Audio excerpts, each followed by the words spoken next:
Okay, so tell me a little bit about yourself and how you got involved in policy, I understand. Yeah, definitely.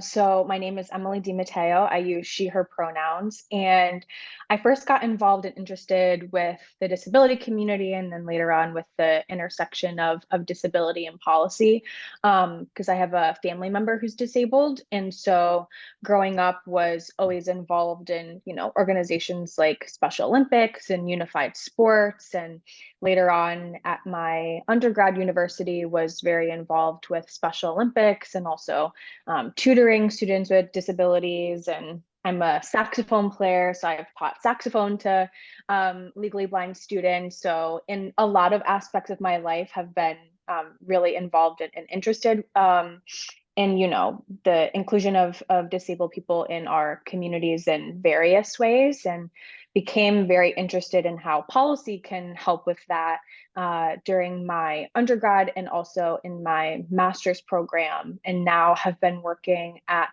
the Center for American Progress, which is a multi-issue think tank. So we do both policy research and policy advocacy on the state and federal level. A lot of my work with the Disability Justice Initiative is focused on the federal and state level of disability policies related to, health, immigration, guardianship, and reproductive rights. So we really take that intersectional disability justice lens to figure out how policies are working and most of the times not working for disabled people, and with a really intentional emphasis on multiply marginalized disabled folks. So people who are disabled and thinking about the intersection of things like gender identity, race, ethnicity, and things that really compound with disability identity and how policy can impact that. Mm-hmm. Yeah, that's cool. So tell me a little bit about your work in disability policy. What sorts of things do you do in that front? Yeah, so my work, so I'm a policy analyst. So basically, my role is to really dive into disability policies or policies that affect disabled people and figure out if there are problems with those policies, if there's ways that the policy was intended to work but is actually not working in practice, and then also creating policy recommendations. So figuring out what can be improved with certain policies and who should do that improving. So one example is that we were working a lot last year, even before Roe was overturned, on the intersection of guardianship and reproductive rights and disability. So thinking about how policies that are on either the federal and state level affect disabled people in their access to, contraceptives, being able to make your own decisions about healthcare, access to abortion, and really thinking about analyzing those policies and then providing recommendations for federal policymakers or advocacy organizations, and working alongside disabled people and disability organizations through that work. So it's really that blend of the policy research and analysis, and then also working with different stakeholders and writing reports and issue briefs and trying to get the issue really in the attention and sphere of policymakers that ultimately create the policies and have the ability to create those changes on that policy level. So we do at the Disability Justice Initiative a lot of different work in different policy areas. So like I mentioned before, we've done work around like immigration. So last year we published a report about, impacts that disabled asylum seekers might have in navigating the asylum process in the US. We've done work on guardianship and how that interacts with reproductive rights, some work around long COVID and how that affects workers' rights. So really trying to think about how disability intersects, because all of these policies are disability policies, even if they don't have disability in the name. Mm-hmm. Yeah. So tell me a little bit about some of the stakeholders that you're involved with in disability policy. Are there any other stakeholders that you partner with outside of disability policy? Yeah, that's a great question. So I would say we are really at the Disability Justice Initiative at CAP, and CAP is the acronym for the Center for American Progress.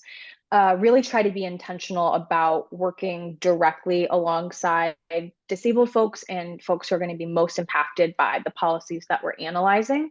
So we work a lot with disabled individuals. We work with organizations that represent disabled people, work with state agencies, federal agencies, trying to really get a large swath of opinions and input on policies that are directly affecting the people that they're supposed to be serving. So one example of that is that on the guardianship report that I mentioned, we worked with a self-advocacy group out of Illinois. We worked with the Illinois Guardianship Advocacy Coalition and state agency there. We also worked with, some groups in Texas and Virginia and spoke directly with folks that were either under guardianship at this moment or transitioning out of their guardianship arrangement into alternatives.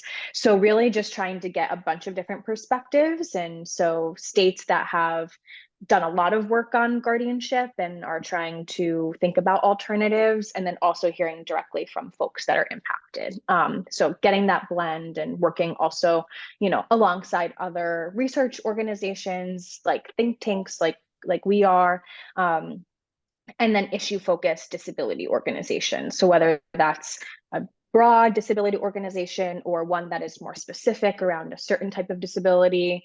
So one example of that is also with our long COVID work, working with long COVID organizations and partners. So really just trying to get a lot of different perspectives. And I think that the work is always strengthened when we are really intentional about that, and also thinking about voices and perspectives that are maybe not necessarily always put at the forefront. Like I mentioned before, disabled people of color, disabled people who have different gender identities, and really just trying to get those perspectives and make sure that that's at the forefront of the work. And one more thing that I will add is that we are also part of some coalitions. So a lot of times these like policy organizations and think tanks are part of larger coalitions, whether that's specifically focused on like disability policy or maybe focused on economic policy. And so we're also part of a new coalition, which is called the Disability Economic Justice Collaborative. So that was launched last year, which we're really excited about.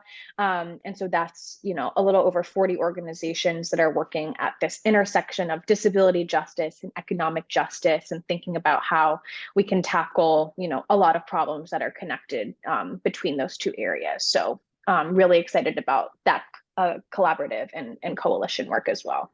Cool. So like, how can you ensure that people with disabilities have the rights and services that they need for, whatever services that they need? So I'm wondering how can you sort of, what can you say about that? Yeah, absolutely. I think that's huge, and definitely when we're thinking about like independence, autonomy, self-sufficiency, like that has to be at the root of policy making and the policies that we're fighting for.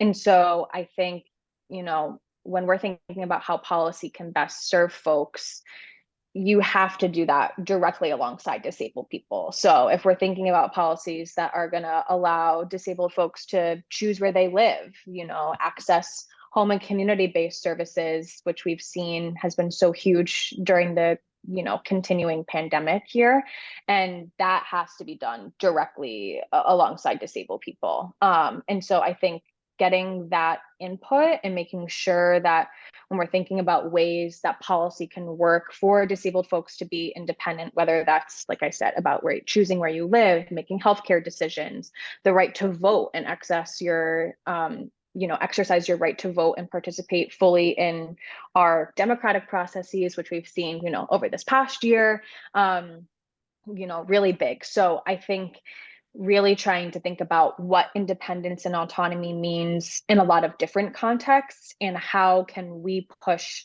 policies in all of those arenas to make sure that when we're thinking about independence and autonomy, that it's not just, one decision that you make, but how that really goes across all aspects of someone's life.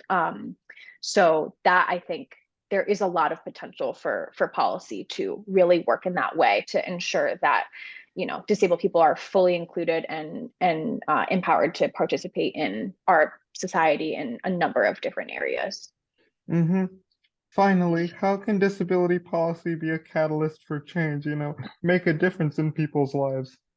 Yeah, definitely. I think that's another great question. And I think a lot of times, we see that people feel disconnected from our political processes or disconnected from policy, and they're elected officials that are serving them and their whole job is to serve them. And I think that can definitely be true of people with disabilities and also non-disabled people, but disabled people in particular have just been historically, disenfranchised from political processes and continue to be, particularly when, again, we're talking about multi-marginalized disabled people who have these intersecting identities and forms of oppression that are just really compounding to make that distance from policymakers and disenfranchisement even larger.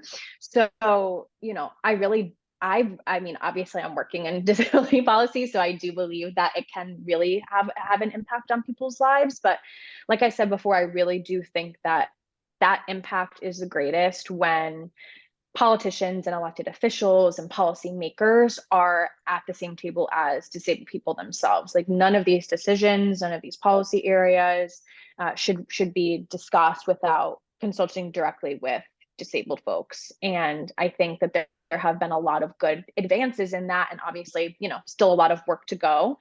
Mm-hmm. But I think it's both about including disabled folks at the table, and then also when we're talking about voting, for example, being able to vote, but then also electing disabled people to be policymakers and politicians. And so I think from both sides, I really do believe that policy has a lot of potential to have those small impacts on the day to day and also those larger systems change that we need to really, I think, on both sides, in both aspects, really fight for, like we said, the inclusion of disabled people and actually make a difference in individual lives and system lives, and really just trying to think about that from a community level as well.